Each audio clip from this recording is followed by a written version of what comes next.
would like, if I may, to take you on a strange journey. Welcome, you magnificent rebels, to another edition of Real Estate Realities with the Rebel Broker. My name's Robert Whitelaw, and I am the Rebel Broker. Licensed real estate broker in the state of California, member of the National Association of Realtors. But please, don't hold that against me. Today's Thursday, September 15th. We're almost there, folks. We're in the home stretch. Hope everyone's getting good things done. The transaction that I was mentioning the other day has indeed closed, so all is good there. If you'd like to get in contact with me, the best way to do that is to head over to the website at www.therebelbroker.com. From there, you can contact me, send along any ideas, suggestions, observations, or questions you might have. And you can also take the survey to support the show, but with a twist, folks. I've decided to kick things up a notch, and there's a new button there. Still says the same thing, but it's a new button. And what it'll do is it'll take you to a screen that will let you enter an email address and your name if you would like. The only thing I require is the email address. And then once you enter it there, you click the Take the Survey button, and it'll take you to the actual survey, and use the same email address in the survey as you did in that first screen, and you will be automatically entered into a drawing for a $50 Amazon gift card. So there you go. And what we will do is on the 1st of October, we will go ahead and do a drawing for all those folks who have participated. And then we will do another drawing on the 1st of November for anyone who will then be put in the mix if you register or take the survey after that point, or after October 1st. So, and I'll just keep going through this cycle on a month-to-month basis until we get the number of a big enough sample, survey-size sample, so that we know we're getting a pretty good feeling for the folks who make up the audience. So it's a good opportunity for you to make a little coin, take advantage of my interest in getting this survey stuff put to bed, and making yourself $50. So there you go. I hope that is a awesome incentive. So the way to participate one more time in getting that free, or being in the drawing for that free $50 gift card for Amazon, is to head on over to www.therebelbroker.com. Click on the red button at the tippy top of the page that says Take the Survey to Support the Show. At the first screen, you'll see a place to enter your name and your email address. You only really need to enter your email address. My understanding is to send you a gift card, I only need a valid email address. Remember, this does need to be a valid email address, because if you win and it's a bogus email address, well, there's no way for me to get you your card, or get you your Amazon credit.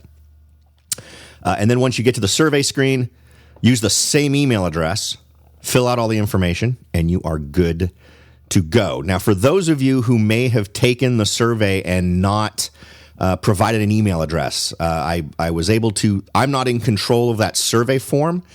The folks that host my show are the ones who control that survey form, so I don't get to look at it all the time, which is one reason why I'm now capturing your email address before you go to the survey form, so I can also capture it, and then I can compare the two to see who finished the survey. I just want to make sure no one falls through the cracks. So that's it, right? There you go. Party on. And again, it'll be a multiple thing, and we'll do it once a month until we hit the target number of folks taking it. So it's a great opportunity for you to get a little cash. As I mentioned a moment ago, I did finish that escrow. That did close on Wednesday. Everything went well, ultimately. And I was trying to think if there were any other lessons to be learned from that I haven't already shared, because I know I shared a couple of things on Monday. I think I shared a couple of things last week. I think Thursday, a few little tidbits. The only things that were slightly bizarre was, in this case, the seller's agent, for whatever reason, didn't have the seller sign until the day before close of escrow. And I can't really think of a reason why that would be there. It ended up becoming a gating thing. Just for your information, if you're in an escrow, whether you're the buyer or the seller can sign relatively early. You do not have to sign on the day that we're set to close or within 24 or 48 hours of it. Whenever I'm representing the seller, I almost always have them sign a week ahead of time. By the time we're 7 days away from the projected close date, we've got a pretty good idea if we're going to make it or not. And even if that date does get pushed back by one date, that doesn't require the seller, at least in my area. I don't know if it does in other locations, but in my area, the seller is not required to come back in and sign anything relating to that change in date. All the numbers just get recalculated, and everything gets made appropriate for the date that it did actually close. Even in areas where that is required, I would still argue that it makes sense to sign off earlier, because then if you do have to have your seller sign documents again, all they need to do is sign the document that indicates the changes that were made.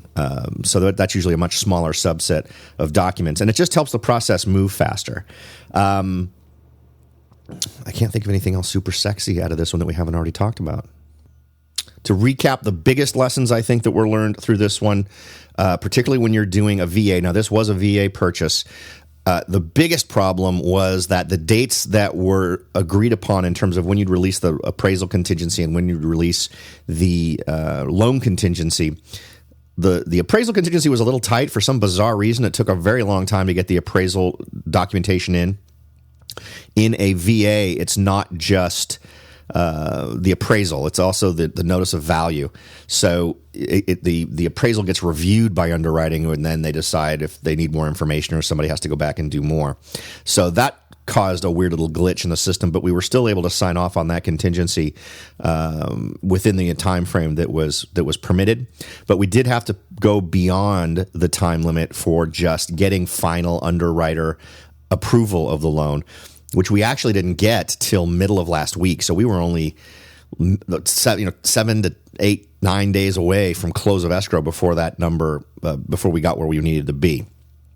The one thing I'd like to point out is that's actually been pretty consistent across every VA deal I've done over the last 6 months.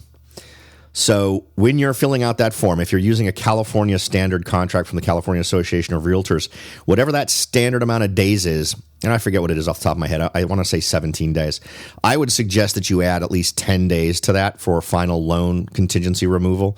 And again, you're going to want to weigh that against the attractiveness of your offer. If you're pushing that way out there, that might be a concern. That might be if you're being compared to other transactions where they're going to release that contingency or promise to release that contingency earlier. That might be looked upon negatively. I think it's very important when you're dealing with VA to have an agent in your corner who knows VA, who can sell the fact that you're buying with VA. I am a shameless promoter of veteran borrowers. I go in there with photos of the borrower in uniform, in their dress blues or dress whites or whatever branch they're in. I go in with some history of their service. I go in there with photos of if they have a family, of the family, and how excited they are to start their civilian lives doing that in this house. I mean, so I know no shame when it comes to totally promoting the VA buyer, and I don't apologize for that. I think that's the right way to do it. But I'd also like to point out that this maintains my batting average. I have now closed 100% of all VA deals that I have started with a buyer over the last. I can't even remember the last time one didn't close. So if I throw out any kind of number, 10 years, that at least that long, I haven't had one not close. So, and I have had others that were faced with huge problems that nearly derailed it or delayed it by a huge amount. I think maybe in the last 10 years, I've only had a couple of deals not go through, but none of them have been VA. Once you get past that usually once you get past the appraisal, I start to breathe a sigh of relief, and this was one of those as well. But you're still want to get that final approval from underwriting before you release those contingencies, just kind of to defend your position a little bit, just to give yourself a little bit of security. All right. Some other little tidbits to cover today. I wanted to revisit the ongoing topic. I've talked about how I think that we are heading for sort of a new industrial revolution in terms of how the working world is going to be framed. And one of the big things for me is automation, whether we're talking about driverless automobiles or automating your experience at a fast food restaurant or whatever. There's all of these moves on to do this. And I think that we're seeing increasing numbers of examples where it's very clear this is happening. And I wanted to bring up two that I came across over the last few days. The first one comes from The Mirror, which is a UK publication. And the headline is, Factory Replaces Workers Demanding Higher Wages with Robots to Cut Costs. They overhauled their workforce with automated machinery producing record numbers of units. This is a Carl Zeiss Vision Technologies factory that's out there getting things done. And I wanted to see the payoff number here. The installation of machines, this is quoting the article now, the installation of machines to carry out the tasks has seen the workforce shrink from 440 workers who were producing 4 million lenses every year to 370 humans in 2015, with output increased to 5 million. This is exactly what we're going to see. And this number is going to increase. We're going to see more and more people losing their jobs to automation, in large part because the math makes sense now. The technology there is now mature enough so that you're not buying machines that are typically specially designed for certain tasks. Usually these are automated systems that can change what they're doing simply based on the software that they're running. This is also very true of the car industry. There's another story, and I think this is just one that really demonstrates how much further along we are down this road than most of the main media seems to be pushing. This is from Engadget. You can hail a self-driving Uber in Pittsburgh starting today. That was an article that was posted on Wednesday, September 14th, so just yesterday. For now, there will be a driver in the seat, but this is it. This is step one, right? And this is a situation where this will go on for some relatively short period of time, and the drivers will just go away. Right now they've approved this for some specific routes within the city, but I mean, this is Pittsburgh. This isn't some rural area. This is a big metro area. So just keep your eyes out for things like this, and there's more coming. So I think that it's very important for folks out there to sort of sit down and think for a minute, could my job be automated? Am I currently doing something that could easily be done or relatively easily be done by a robot or an automated system? And then start thinking about, what do I need to do to get a skill set that takes me beyond that threshold, right? All right, folks, the next thing we're going to talk about today are the 10 metro areas with the most vacant homes and the least vacant homes. Vacant homes spell opportunity for a lot of folks investing, or if you're just looking to buy. So we'll go ahead and run down that list. But before we do, we're going to take a quick break for a message. Stay right there. We'll be back in just a minute. Are you ready to jump in and start your search for your first investment property? Maybe you've decided that it's time to own your own home, or maybe you're ready to sell your home and move on to something new. No matter what your goal is, the Rebel Broker can help. That's right, aside from hosting this show, I am also the owner-broker of Whitelaw & Sons Real Estate Services right here in Silicon Valley. With over 25 years experience serving Silicon Valley, Morgan Hill, San Martin, and Gilroy, I or one of my great agents can help you achieve your goals in real estate. So if you're ready to look into taking that next step towards achieving your real estate goals, point your browser at www.soldbyrobert.com. That's www.soldbyrobert.com and get in touch. Let me show you how I will earn your business and your respect. Again, that's www.soldbyrobert.com, or you can call me at 408-852 0525. California Bureau of Real Estate ID 00984-909. Welcome back, everyone. We're going to go ahead and jump in and start talking about the 10 metro areas with the most vacant homes. We'll also cover the areas with the least vacant homes. It'll be interesting to sort of see if we can get any crossover between other lists we've talked about where we're seeing vacancy but also opportunities for investment relating to increases in rent like we were talking about yesterday.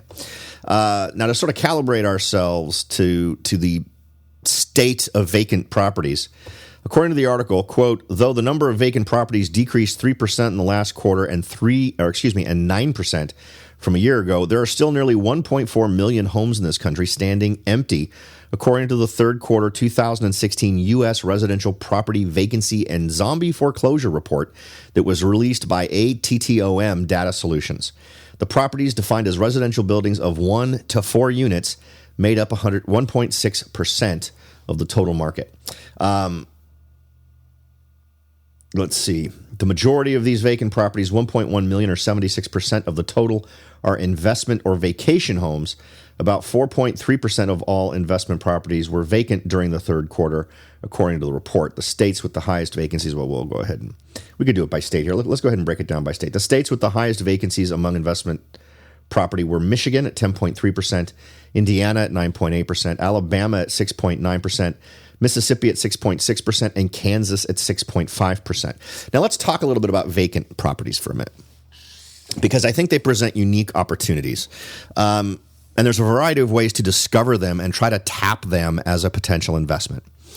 One sure way to track down properties that are not occupied by the owner, not necessarily vacant, but at least not occupied by the owner, is to consult with a escrow company is one way to do it. A title company can do this search for you. But there are also online resources that you can find through Google. Just Google them.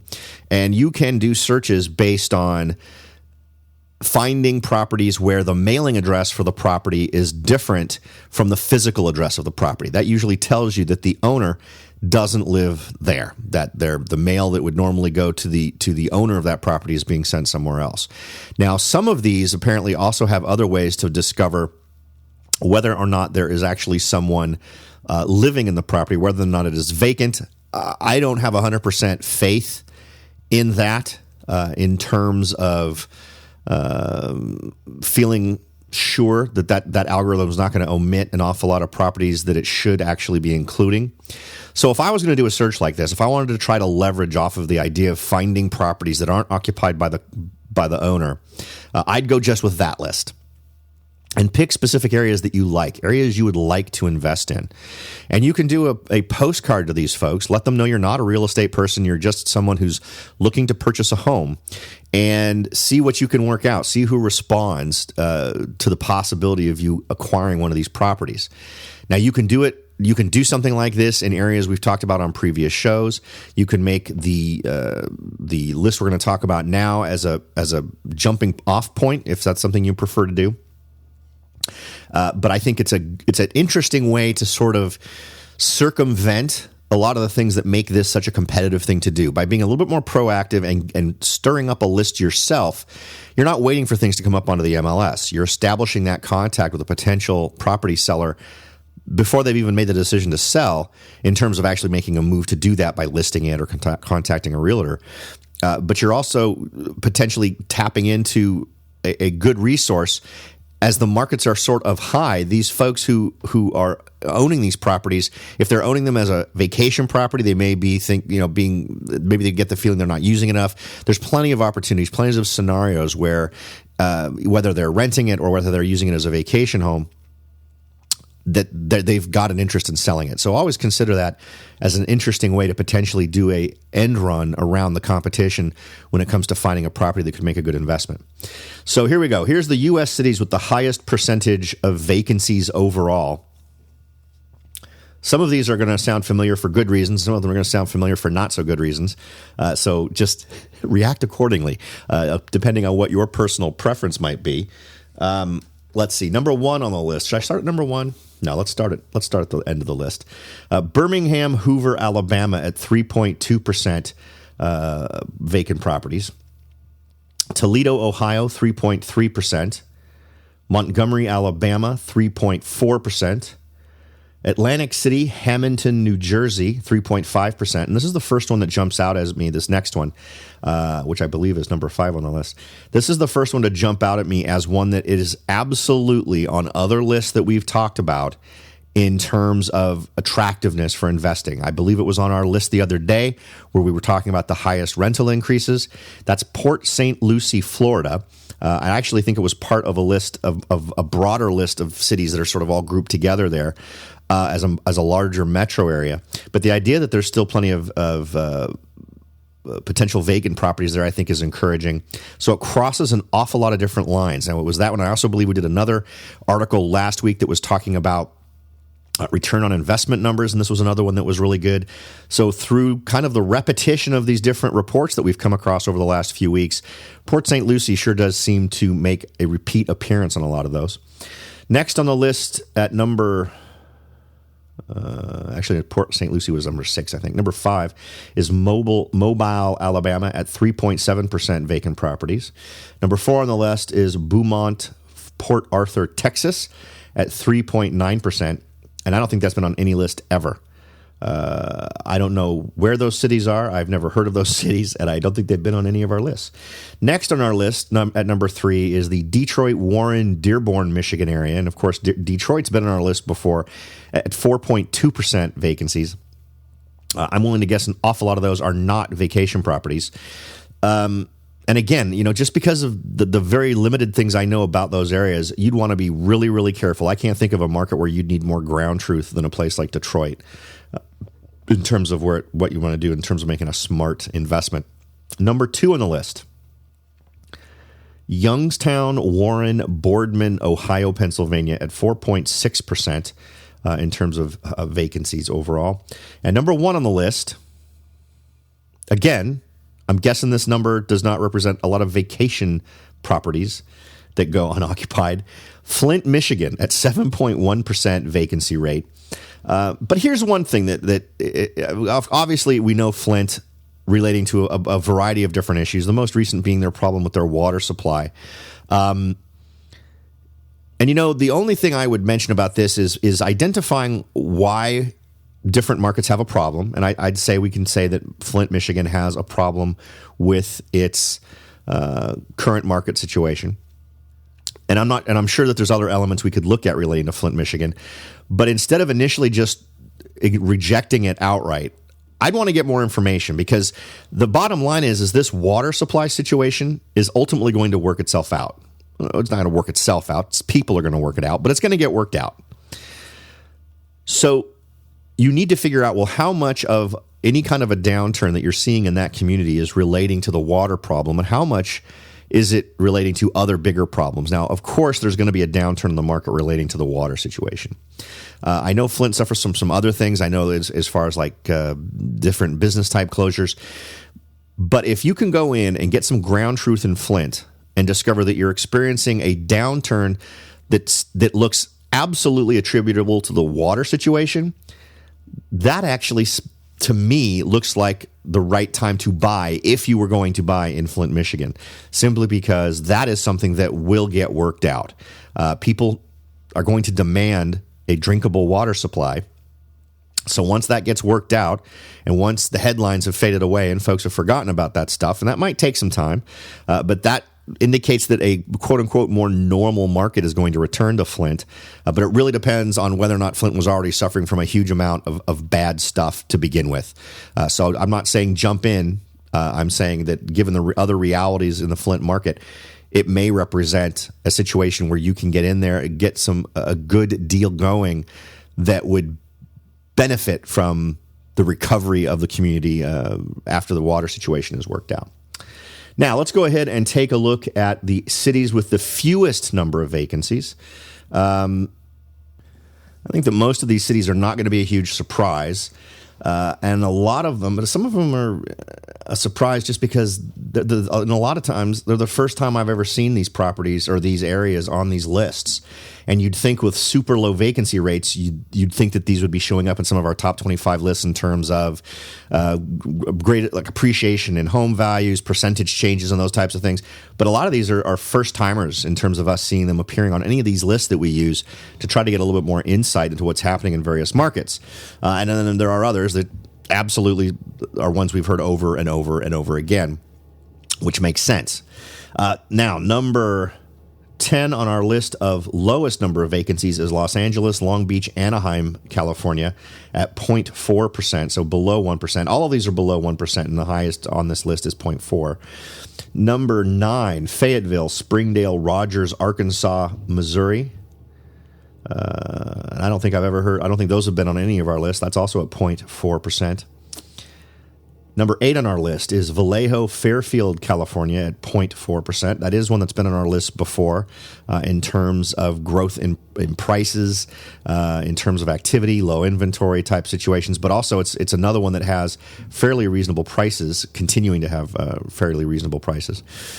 Let's see. 7 is the Oxnard, Thousand Oaks, Ventura, California area, again at 0.4% vacancy. I'm almost sure that Oxnard has been on our list before, but I don't think Thousand Oaks or Ventura has. 6 on our list, Provo, Orem, Utah, 0.4%. All of these ones are tied for their position on this list. 0.4% vacancy rate. Next on our list is Manchester, Nashua, New Hampshire at 0.3% vacancies. And number 4 on our list, another familiar, again, the Manchester, Nashua, New Hampshire, but another one that's out of the blue that I've never seen before. Number 4 on our list is San Francisco, Oakland, Hayward, California, obviously on tons of our lists in terms of just price, how much homes have appreciated, costs, low inventory, all that kind of stuff. But of course, also not real good return on investment. And again, that's 0.3% from that area. Number 3 on our list is Lancaster, Pennsylvania at 0.3%.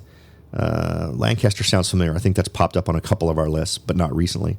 Number 2 on our list is Fort Collins, Colorado at 0.2% number of vacancies. And finally, top of our list, an area that is very familiar to myself and to most of you since we hear about it all the time, San Jose, Sunnyvale, Santa Clara, California at 0.2%. So it's kind of interesting to note these ones with super low numbers of vacant properties. I think I'm more inspired to be curious about the ones that I've never heard before. Provo, Orem, Fayetteville, Springdale, Rogers. Lancaster, for some reason, is one I wouldn't mind taking a look at and seeing what's going on there, finding out why the vacancies are so low there.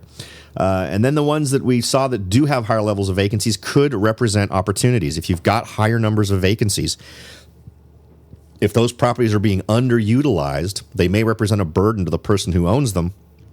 And your postcard or letter that you might send asking if they're interested in potentially selling the property could be exactly something that's been poking them in the back of the head, but they've been thinking about, God, all the stuff I'd have to go through to try and get it sold. I'd have to get the place ready to go. I'd have to jump through all these hoops. I'd have to work with a real estate agent. By simply presenting them with a situation where none of that stuff becomes an issue, where suddenly they can simply talk to someone directly who may be interested in buying, you could be just there at the right time and be able to take advantage of that fact. So consider that as another tool in your tool chest of real estate investing. I tend to lean, particularly in more competitive markets, when things are a little bit nuts, I tend to go for the more proactive approach because most people don't, frankly, and everybody is looking on Redfin and the MLS and everywhere else, and everyone pounces on these things as soon as they become available. Be the person who doesn't need to pounce with everybody else. Be the person who gets there before anybody is inspired to pounce with it being listed on the multiple listing service, and take advantage of some of the tools at your disposal that will let you discover all of these vacant properties that could be a potentially amazing deal for you and get you into some of these marketplaces. And again, don't necessarily need to use it on these areas that have high vacancy rates. You can use these ideas anywhere. If you're someone who hates the idea of going more than 100 miles away for getting involved in a investment property, maybe that's just your comfort envelope. Find your favorite areas within that comfort envelope. Do that little technique of sending out the postcard or the letter and see if it pays off for you. It's not a ridiculously expensive process to do. You can limit the number so that you're limiting your costs. But I bet you'll be surprised by the potential replies you're going to get from folks who at least want to know more about what you have in mind. All right, folks.